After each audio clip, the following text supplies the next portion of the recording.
So here we are with game 3. It's played on a valley here between Norway B and Argentina.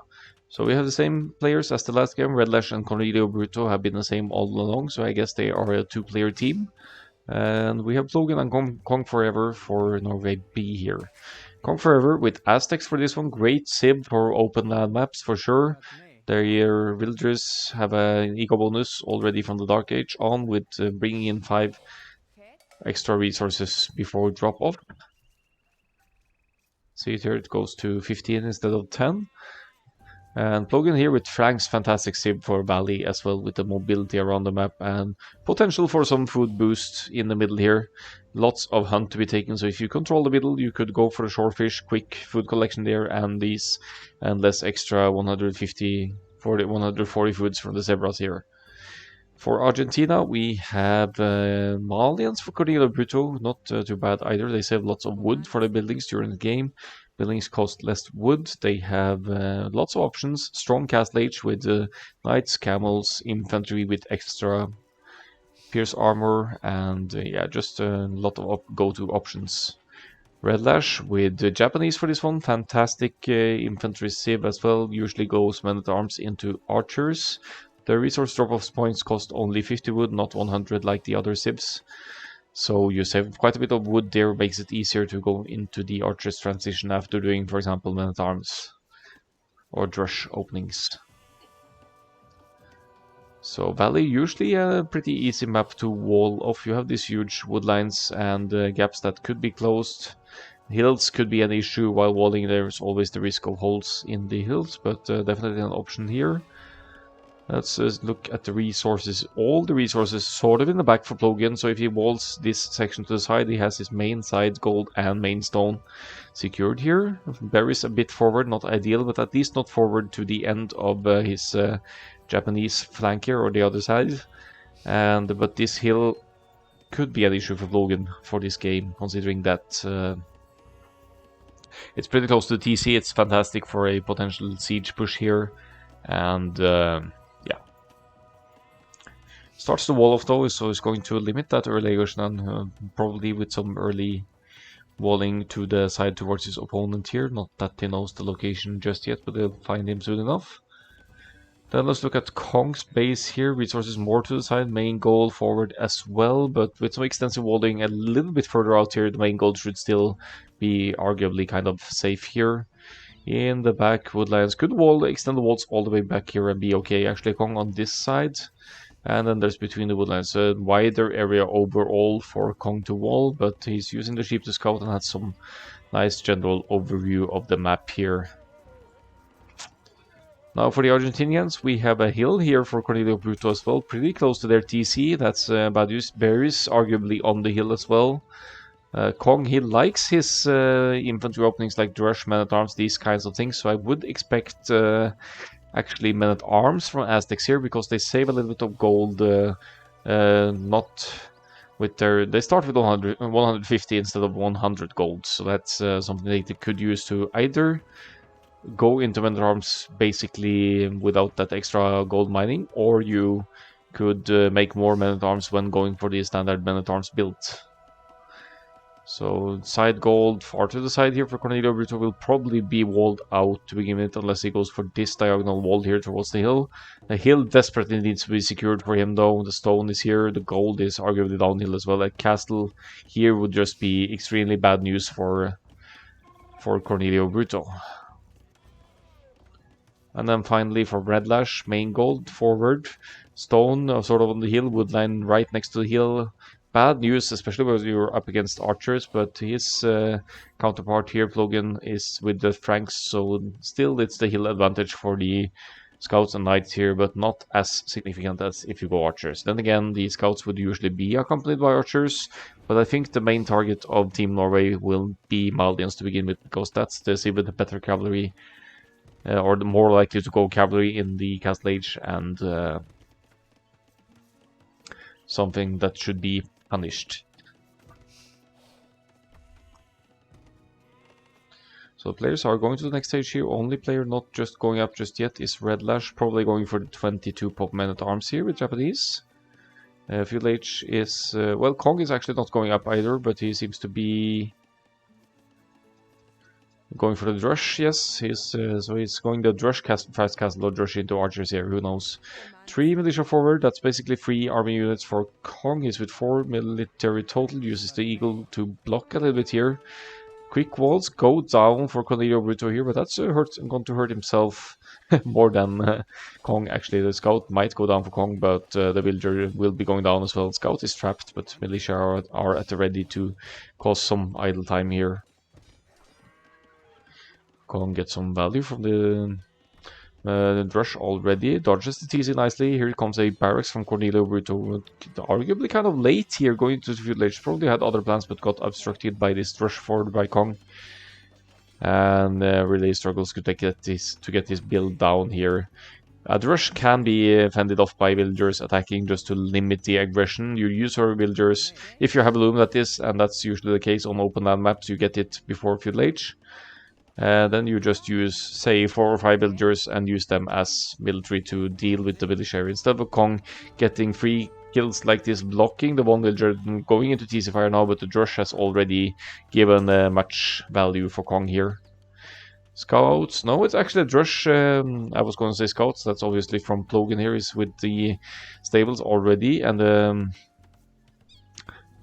Drush probably soon going to be men-at-arms. For Red Lash here is going to be win. There are the men-at-arms.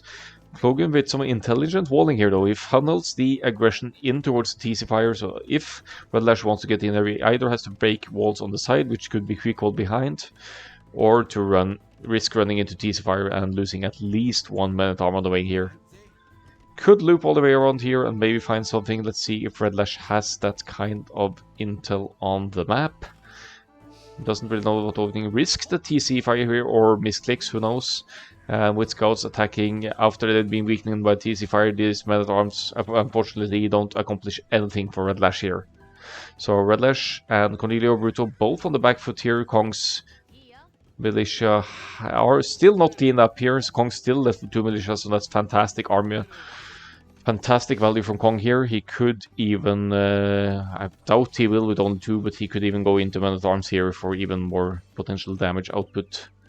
He's just causing so much idle time.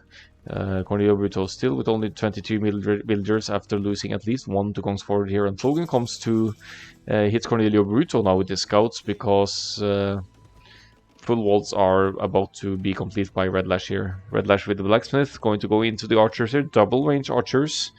Could, as stated earlier, be a problem for Plogen on this side with the hills, and but the rest of Plogen's eco seems fine. Some flaring going on over there. I think that's Kong just flaring the appropriate resources of Cornelio Bruto here. Eagle Scout attacking a house here, trying to break out. There's going to be some wood down the drain for Cornelio Bruto as well. Some quick wall attempts here. Franks scouts have extra HP in the Feudal Age as well. They get that without bloodline, so they are the strongest Feudal Age scouts in the game. Gets and causes some idle time here again. TC not garrisoned yet. Villagers being idled. 9 idles now for Cornelio Bruto. Still some villagers back here as well. 1 more villager will go down. So nice teamwork by Plogen and Kong forever here now. As scouts of Cornelio Bruto have found their way over to Plogen's side, they must have found an opening or run in through the back here most likely, because no, never mind, there's a hole by the stone. Pity that Red Lash didn't see that with men-at-arms earlier on. But Plogen, with adding a spearman and adding more scouts of his own, should fend this off easily here. Now Red Lash should be the one in a better spot overall here now with 29 villagers, surprisingly not as many as Kong and Plogen here, but Red Lash hasn't really been hit at home. May have been distracted a little bit by the fact that he went men-at-arms himself and didn't get much value from that, but called from some micro management. He is behind the villagers, must have had some idle time, and El Cornelio Bruto has lost some villagers. That's why the number is lower there. Plogen and Kong with a significant villager lead here for Feudal Age. That's almost 70 total against 59 for Argentina, already taking the eco lead here. Plogen committing to a lot more scouts now, like he didn't do in the RO128 game. Now with 8 scouts and a spear should clean up this no problem. With this amount of scouts you could justify going into the damage defense upgrades as well, and these kinds of things. You could go into light cav later and contest archers easily here. So Plogen will probably see these archers near his base. Shouldn't be a problem for him. Even with unupgraded scouts, he outnumbers the archers with scouts. And these archers do have fletching though, but there is only one spear in the mix. So if you focus down the spear first, you could get some easy kills on the archers still as well. Kong is on the forward with archers here now. Seems to be doing nice on his own. He's with the mix of archers and spears here. So Cornelio can't use whatever scouts he may have left to defend either. Focusing the spear, as said here, that leaves only archers left, so that's going to be some losses for Plogen's scouts here, but is also going to diminish the military numbers of Red Lash here, and the trade is okay for Plogen here, who is going to click Castle Age any moment, going to be the first player reaching the Castle Age. Actually cleans up almost all the archers here. Loses obviously the scouts in the process, but KD still 14-7. Good news for Plogen. Now goes to chase the archers yet again. We'll probably get another pick off here. Kong with archers with fletching here, and 3 or 4 spears in the mix. That's 6 military for Cornelio Bruto and 17 for Kong. That's numbers that's tough to contest. Even the militia, the angry housewife, is still alive here.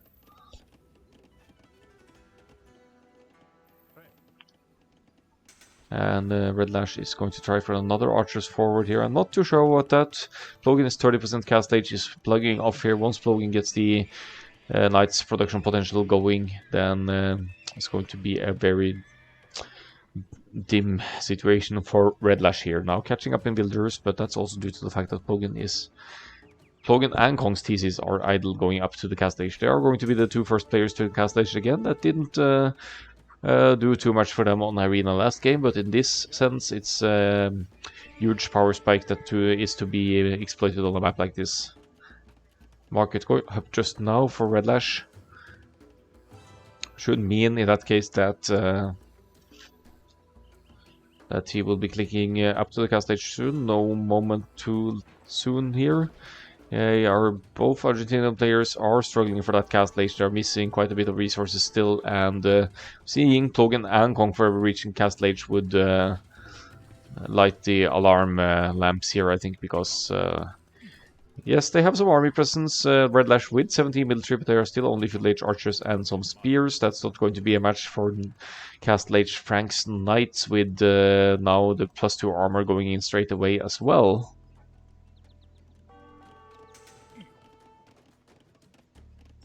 Kong keeps his army connected. Looks like they want to go for Red Lash now. They feel like they've done enough damage to Cornelio Bruto here, even though they preemptively defensive tower on the gold here for Cornelio Bruto.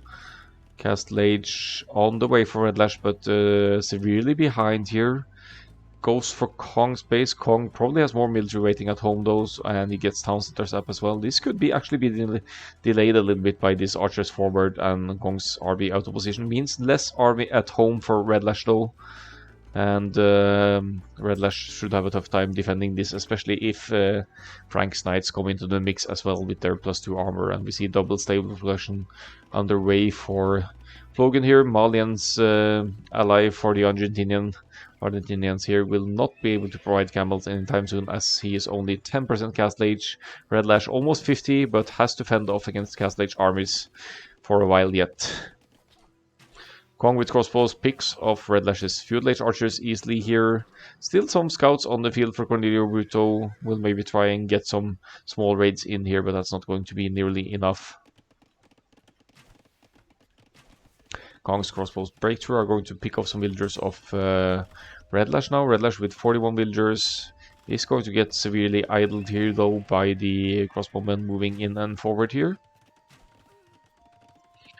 Defensive tower goes up on the goal. Let's see if Kong can delay that at the very least. I don't think he denies it. It goes up now, but Kong could just sit under that tower with the crossbows and take it out comfortably, still abusing the fact that towers have minimum range. That's exactly what Kong is doing. He sends the infantry units, maybe by mistake, forward there. Now on the right hand side, knights and crossbows from Kong. Siege workshop on the hill, this very crucial hill that was especially important for Cornelio Bruto to take control over here. is being assumed by the enemy instead with forward siege. Still fuel age, he will be reaching the castle age here, but at what cost? Will be losing villagers and economy here now. One mangonel from the hill and this tower will be history. And yeah, Argentina realizing they are a little bit too far behind here calls the GG, and they will we will be going into game 4 here, potentially the decider game here between these two teams.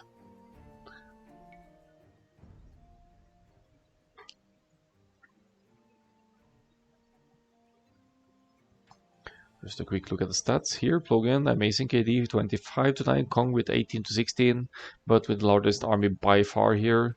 Economy stronger for the players reaching the castle age, getting the keeping and sustaining the villager high as well, and the uptimes speak for themselves here. Cornelio Brito never allowed to reach the castle age puts the Argentinian team a little bit too far behind here.